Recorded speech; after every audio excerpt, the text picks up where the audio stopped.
എൻ്റെ ചർമ്മത്തിന് അധികം നിറമൊന്നുമില്ല, ഞാൻ ഇരുനിറമാണ്. പക്ഷെ എൻ്റെ ചർമ്മത്തിൻ്റെ മാറ്റം കണ്ടോ, അടിപൊളി ചേഞ്ചസ്. എത്ര പഴക്കം ചെന്ന ചർമ്മത്തെയും തുടച്ചു മാറ്റി തിളക്കം വെക്കുന്ന ചർമ്മം നേടാൻ പച്ചരിയുടെ കൂടെ ഇതും കൂടി നിങ്ങൾ ചേർത്താൽ മതി. നിങ്ങളുടെ മുഖം നല്ലതുപോലെ നിറം വെക്കുന്നതാണ്. എന്താണെന്നുള്ളത് പറയാം. തീർച്ചയായിട്ടും ഈ പറയുന്ന പോലെ നിങ്ങൾ ചെയ്യുകയാണെങ്കിൽ നിങ്ങളുടെ മുഖം നല്ലതുപോലെ നിറം വെക്കുന്നതായിരിക്കും. എന്താണെന്നൊക്കെ ഉള്ളത് പറയാം. അതിന്റെ മുന്നേ ആദ്യമായിട്ടാണ് ആരെങ്കിലും എൻ്റെ ചാനൽ കാണുന്നതെങ്കിൽ ഒന്ന് സബ്സ്ക്രൈബ് ചെയ്തേക്കണേ. തൊട്ടടുത്ത് കാണുന്ന ബെല്ലൈക്കണും കൂടി അമർത്തുമ്പോൾ 3 ഓപ്ഷൻ നിങ്ങളിലേക്ക് വരുന്നതായിരിക്കും. അത് ഓൾ എന്ന ഓപ്ഷൻ അമർത്തുകയാണെങ്കിൽ ഞാനിടുന്ന വീഡിയോസിന്റെ നോട്ടിഫിക്കേഷൻ മുടങ്ങാതെ തന്നെ നിങ്ങളിലേക്ക് വരികയുള്ളൂ. നമ്മുടെ വീഡിയോയിലേക്ക് പോകാം. Welcome back to my channel. ഞാൻ റംസാനിയ. ഞാനൊരു ബ്യൂട്ടീഷ്യനാണ്. ഇന്ന് ഞാൻ നിങ്ങളുമായിട്ട് ഷെയർ ചെയ്യുന്നത് മുഖത്തിന് തിളക്കം കൂട്ടുന്നതിന് വേണ്ടി ഈ പറയുന്ന പോലെ നിങ്ങൾ ചെയ്തു കഴിഞ്ഞാൽ നിങ്ങളുടെ മുഖം നല്ലതുപോലെ നിറം വെക്കുന്നതാണ്. മുഖത്തിന് നിറം കണ്ടിട്ട് നിങ്ങൾ പോലും ഞെട്ടുന്ന പോലെ റിസൾട്ടാണ് ഈ പറയുന്ന പാക്കിൽ നിന്ന് കിട്ടുന്നത്. എല്ലാ തരം ചർമ്മക്കാർക്കും ഒരേപോലെ ഉപയോഗിക്കാവുന്നതാണ്. നിങ്ങളുടെ ഇപ്പോൾ ചർമ്മത്തിന് എന്തെങ്കിലും പ്രശ്നമുണ്ടെങ്കിൽ അതെല്ലാം മാറ്റാനായിട്ട് ഈ ഒരു പാക്കിൽ നിന്ന് സാധിക്കും. ഇനി നിങ്ങളുടെ മുഖത്തിന് നിറമില്ല എന്ന് പറഞ്ഞ് ഇനി നിങ്ങൾ വിഷമിക്കേണ്ട.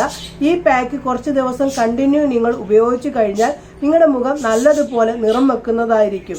ഇത് വെറും വാക്ക് പറയല്ല, ഞാൻ പലരോടും പറഞ്ഞു കൊടുത്തിട്ട് അവരെല്ലാം ചെയ്തിട്ട് അവരുടെ മുഖത്തിന്റെ ചർമ്മത്തിന് നല്ലപോലെ ചേഞ്ച് കിട്ടിയ കാര്യമായതുകൊണ്ടാണ് ഞാൻ നിങ്ങളുമായിട്ട് ഈ കാര്യം ഷെയർ ചെയ്യുന്നത്. എൻ്റെ മേഖല ബ്യൂട്ടീഷ്യനാണ്. അതുകൊണ്ട് തന്നെ എൻ്റെ എല്ലാ അറിവുകളാണ് ഞാൻ നിങ്ങളിലേക്ക് ഷെയർ ചെയ്യുന്നത്. തീർച്ചയായിട്ടും ഈ പറയുന്ന പാക്ക് നിങ്ങൾ ചെയ്യാനായിട്ട് നോക്കുക. എന്തായാലും നമുക്ക് ആ പാക്ക് തയ്യാറാക്കുന്നതും അതിനെന്തൊക്കെ വേണം എന്നൊക്കെ ഉള്ളത് കണ്ടു നോക്കാം. അതിലേക്ക് നമുക്ക് പോകാം കേട്ടോ. പച്ചരിയുടെ കൂടെ ഇതും കൂടി ചേർത്താൽ മതി. എത്ര നിറമില്ലാത്തവരുടെയും ചർമ്മത്തിൻ്റെ നിറം കൂട്ടിയെടുക്കാൻ നിങ്ങൾക്ക് സാധിക്കും. ഇത് ഉപയോഗിച്ച് കഴിഞ്ഞാൽ നിങ്ങളുടെ ചർമ്മത്തിൻ്റെ ഒരു 3-4 ഷെയ്ഡ് വരെ നിങ്ങൾക്ക് കൂട്ടിയെടുക്കാൻ സാധിക്കും. ഞാനിവിടെ പച്ചരി വേവിച്ചത് 1/2 കപ്പാണ് എടുത്തു വച്ചിരിക്കുന്നത്. 1/2 കപ്പ് നല്ലതുപോലെ വേവിച്ച പച്ചരിയാണ് എടുത്തു വച്ചിരിക്കുന്നത്. നിങ്ങളിതിപ്പം ഈ പച്ചരി ഇല്ല എങ്കിൽ സാധാരണ ചോറ് വെച്ചിട്ടാണെങ്കിലും ചെയ്യാവുന്നതാണ് ഈ പറയുന്ന കാര്യം. ഞാനിവിടെ പച്ചരിയാണ് ഉപയോഗിക്കുന്നത്, അതുകൊണ്ടാണ് ഞാൻ പച്ചരി എടുത്തിരിക്കുന്നത്. പച്ചരി ആണെങ്കിൽ നല്ലതാണ് കേട്ടോ. 1/2 കപ്പാണ് എടുത്തിരിക്കുന്നത്. അതായത് 1/2 കപ്പ് പച്ചരി വേവിച്ചതാണ് നമുക്ക്. അതിലേക്ക് അതായത് 2 കഷ്ണം പൊട്ടറ്റോ വേവിച്ചതും കൂടി ചേർത്ത് കൊടുക്കാം. അതിനുശേഷം ഇതിലേക്ക് തൈരും കൂടി ചേർത്ത് കൊടുക്കാം. 1 ടേബിൾ സ്പൂൺ ആണ് കട്ട തൈര് ചേർക്കേണ്ടത്. 1 ടേബിൾ സ്പൂൺ കട്ട തൈരും കൂടി ചേർത്ത് കൊടുക്കാം. അതിനുശേഷം ഇത്രയും കൂടി ചേർത്തിട്ട് നല്ലതുപോലെ പേസ്റ്റാക്കി അരച്ചുകൊണ്ട് വരാം. നല്ലതുപോലെ ഞാൻ അരച്ചെടുത്തിട്ടുണ്ട്. നമ്മൾ അരച്ചു വെച്ചിരിക്കുന്നതുണ്ടല്ലോ, അത് നമുക്ക് ആവശ്യാനുസരണം നമ്മൾ പാക്ക് ഉണ്ടാക്കി ഉപയോഗിക്കുന്ന അനുസരിച്ച് എടുത്താൽ മതി. ഇപ്പം ഞാനൊരു ഒരു ഡ്രൈ ആയിട്ടുള്ള ഒരു ബൗള് എടുത്തിട്ടുണ്ട്. അതിലേക്ക് 1 ടേബിൾ ഇപ്പം നമ്മുടെ ഫേസിനും കഴുത്തേലും കൈകളിലും ഇടാൻ ആവശ്യമായിട്ടുള്ളത് എടുക്കാം. ഞാനിവിടെ എടുക്കുന്നത് 2.5 ടേബിൾ സ്പൂണാണ് എടുക്കുന്നത്. 2.5 ടേബിൾ സ്പൂൺ എടുക്കാം കേട്ടോ. അങ്ങനെ 2.5 ടേബിൾ സ്പൂൺ എടുത്തിട്ടുണ്ട്.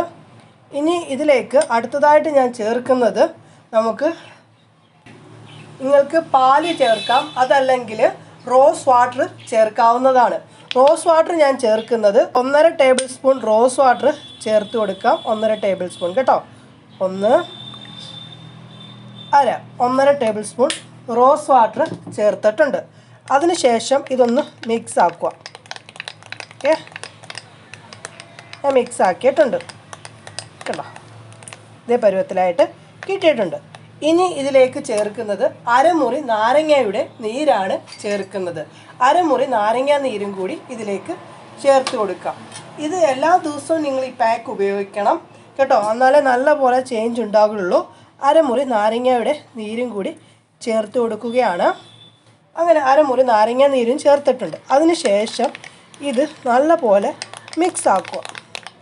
കണ്ടോ, ഇതാണ് നമ്മുടെ ഇതാണ് പാക്ക്. ഇതാണ് നമുക്ക് ഫേസിലേക്ക് ഇടേണ്ടത്. എന്തായാലും ഞാൻ ഇട്ടിട്ടുള്ള ലൈവ് ചേഞ്ചസും ഒക്കെ ഞാൻ നിങ്ങളെ കാണിക്കാം. നമ്മുടെ പാക്ക് അങ്ങനെ തയ്യാറായിട്ടുണ്ട്. നമുക്കിനി ഇത് ഫേസിലേക്ക് ഇട്ട് കൊടുക്കാം. ഇതാ ഞാൻ ഫേസിലേക്ക് ഇടുകയാണ്. ഫേസിലിടുന്നതിൻ്റെ മുന്നേ ആയിട്ട് ഫേസ് നല്ലതുപോലെ ക്ലീൻ ചെയ്യണം. നിങ്ങൾ ഉപയോഗിക്കുന്ന ഫേസ് വാഷോ അതല്ലെങ്കിൽ നാച്ചുറൽപരമായിട്ടുള്ള കാര്യമാണോ, എങ്ങനെയാണോ നിങ്ങൾ ദിവസം ഫേസ് ക്ലീൻ ചെയ്യുന്നത് അത് രീതിയിൽ നിങ്ങൾ ഫേസ് ക്ലീൻ ചെയ്യണം. എന്തായാലും ഞാൻ ഫേസ് മൊത്തം ഇട്ട് കൊടുത്തിട്ടുണ്ട്. കഴുത്തേൽ ഇട്ടില്ല. നിങ്ങൾ കഴുത്തേൽ ഇടാനായിട്ട് നോക്കണം. 20 മിനിറ്റ് എന്തായാലും നമുക്കൊന്ന് ഉണങ്ങുന്നതിന് വേണ്ടി വെയിറ്റ് ചെയ്യാം. 20 മിനിറ്റ് ആയിട്ടുണ്ട്. തുടച്ചിട്ടുള്ള ലൈവ് ചേഞ്ചസ് നിങ്ങളെ കാണിച്ചു തരാം. അടിപൊളി ചേഞ്ചസ് ഉണ്ടോ. എൻ്റെ സ്കിൻ നിറമെന്ന് പറയുന്നത് അധികം നിറമൊന്നും എനിക്കില്ല. ഇരുനിറമാണ് എൻ്റെ ചർമ്മം എന്ന് പറയുന്നത്. തുടച്ചിട്ട് തന്നെ എനിക്ക് തന്നെ അത്ഭുതം വന്നു. ആ ഒരു മാറ്റം കണ്ടിട്ട് അടിപൊളിയായിട്ട് സ്കിൻ ബ്രൈറ്റ് ആയിട്ടുണ്ട് കേട്ടോ. ഞാൻ ഈ ടർക്കിയോടെ വെച്ചിട്ടൊന്ന് തുടച്ച് കാണിക്കാതുണ്ടോ. അടിപൊളി ചേഞ്ച്. എനിക്ക് തന്നെ അത്ഭുതം വന്നു. ഞാൻ ഈ ക്യാമറയിൽ നോക്കിയപ്പോൾ അടിപൊളിയായിട്ട് മാറ്റമുണ്ട് കേട്ടോ. അടിപൊളിയാണ് കേട്ടോ. എന്തായാലും നിങ്ങളിത് ട്രൈ ചെയ്യണം. നിങ്ങളുടെ സ്കിന്നിൻ്റെ ഡെഡ് സ്കിൻ നല്ലതുപോലെ റിമൂവ് ആക്കാനും ടാൻ റിമൂവ് ആക്കാനും പിഗ്മെൻറ്റേഷൻ കുറയ്ക്കാനും ഈ ഒരു പാക്കിൽ നിന്ന് സാധിക്കും. ഇത് എല്ലാ ദിവസവും ചെയ്യണം കേട്ടോ. സ്കിൻ നല്ലപോലെ സോഫ്റ്റ് ആവും. കണ്ടല്ലോ, ചേഞ്ചസ് ഒക്കെ കണ്ടല്ലോ. തീർച്ചയായിട്ടും നിങ്ങളുടെ ചർമ്മത്തിന് നല്ലപോലെ ഒരു മാറ്റം നേടാനായിട്ട് ഇതിൽ നിന്ന് സാധിക്കും. എന്തായാലും ചെയ്തിട്ടുള്ള റിസൾട്ടൊക്കെ വന്ന് എന്നോട് പറയാൻ കൂടി നിങ്ങൾ മറക്കരുത്. ഇന്നത്തെ വീഡിയോ നിങ്ങൾക്ക് ഇഷ്ടപ്പെട്ട് കാണും എന്നൊരു വിശ്വാസം എനിക്കുണ്ട്. ഇന്നത്തെ വീഡിയോ ഇഷ്ടപ്പെട്ടിട്ടുണ്ടെങ്കിൽ തീർച്ചയായിട്ടും ഒന്ന് ലൈക്ക് ചെയ്തേക്കണേ. ഇഷ്ടപ്പെട്ടിട്ടില്ല എങ്കിൽ ഡിസ്ലൈക്ക് ചെയ്തോളൂ. എന്തെങ്കിലും സംശയങ്ങളൊക്കെ ഉണ്ടെങ്കിൽ വന്ന് ചോദിക്കൂ. അതിൻ്റെ മറുപടി പറയുന്നതായിരിക്കും. ഈ ഒരു വീഡിയോ മാക്സിമം നിങ്ങൾ ഫ്രണ്ട്സിലേക്കും ഫാമിലി ഗ്രൂപ്പിലേക്കും ഷെയർ ചെയ്ത് എന്നെ ഒന്ന് സപ്പോർട്ട് ചെയ്യാനായിട്ട് മറക്കരുത്. പുതിയൊരു വീഡിയോയുമായി കാണുന്നവരെ നിങ്ങൾക്ക് എല്ലാവർക്കും നല്ലൊരു ദിവസം ആശംസിക്കുന്നു. ബായ്.